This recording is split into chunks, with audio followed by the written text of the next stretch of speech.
And in this video, I'll be reviewing barley bread, what I like and don't like. We'll get close and personal to this loaf of bread so you guys can make an informed decision to buy this product or not. Coming up.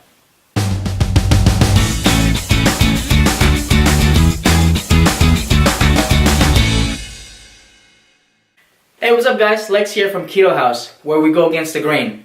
In this channel, I'll be doing a lot of keto product reviews as well as cooking tips and recipes.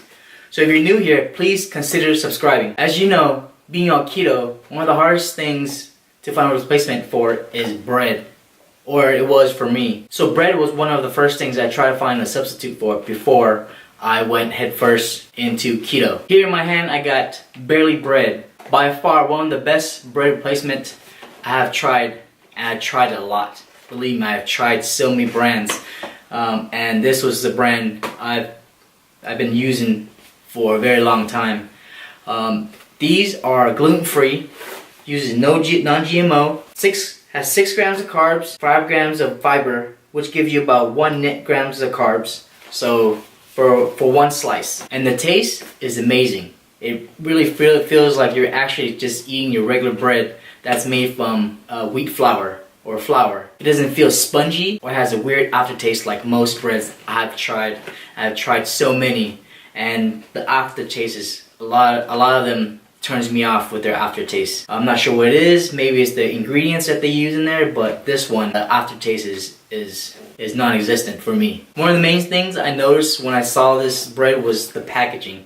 I was browsing my local Whole Foods store, and this stood out. I'm not sure what it is about the packaging, but it caught my eye. Good thing it did, because there was so many breads on the aisle, and this is the one that I looked at and tried. The price for these is a bit pricey.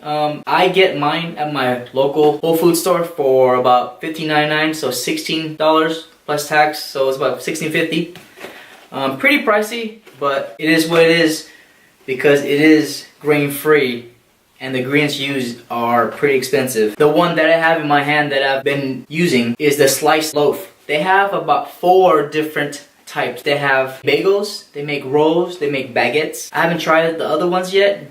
I plan to, but this is my go-to. Usually I make my own bread, but if I'm too lazy to make it, I'll go ahead and go to the store and go buy this, so I don't have to make my bread for the week. Usually it takes about a week before my personal bread recipe gets all eaten up by me or by my family. You could also check my bread recipes on my blog. You could download the recipe at ketohouz.com, or of course you could browse my videos on this channel. I want to give you a closer look of the bread so I can explain more of what I like, and there are some things that I don't like about the bread, but let's get to it. Here's a close-up of the barley bread box. Check out how good looking this packaging is. It really caught my eye on the aisles when I was shopping for my Whole Foods at that time. The one I have, is the 100% grain-free sliced loaf almond flour. Let me open it up for you. It comes in 15 slices. To warn you, I have already opened this and ate a few, so might be missing 1 or 2.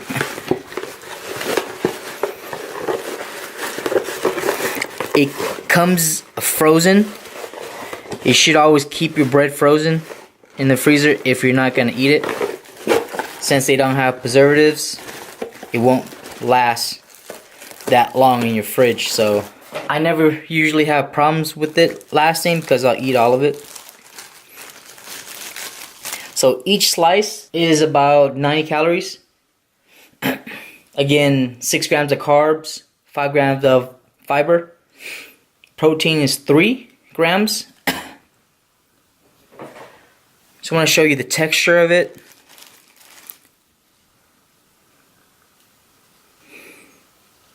Real nice soft texture. It's not the exact texture as the bread that we're kind of used to, but it's not as spongy as most breads. The downside, the only thing I don't like, well, a few things, the price. $16. A little bit pricey, but I get it. The ingredients are expensive. But the other thing I'm not a fan of is the size. It's not as big as your regular bread that you're used to. They're kind of small. I have a ruler here real quick just to show you. It's about 3 inches.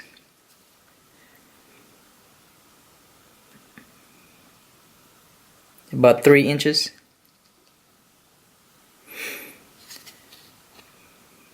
So it's hard to make a big sandwich. You could make a sandwich, but not that big of a sandwich that you're kind of used to. And this is probably the biggest piece I have in here. You know, they have small little slices like these. But again, you know, they're good enough for me, at least. Like I said, I usually make my own bread. Here's my bread, a roll that I make. I usually make these as rolls or hamburger buns.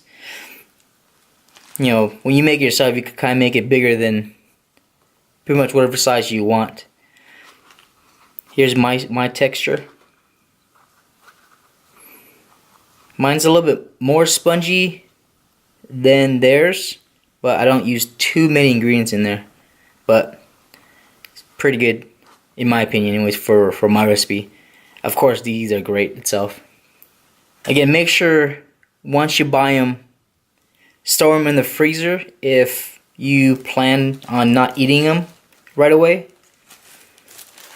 But if you are, this should last you a good 2 weeks. I've had it sitting there for at least 2 weeks, not more than that. Hope you enjoyed that close-up.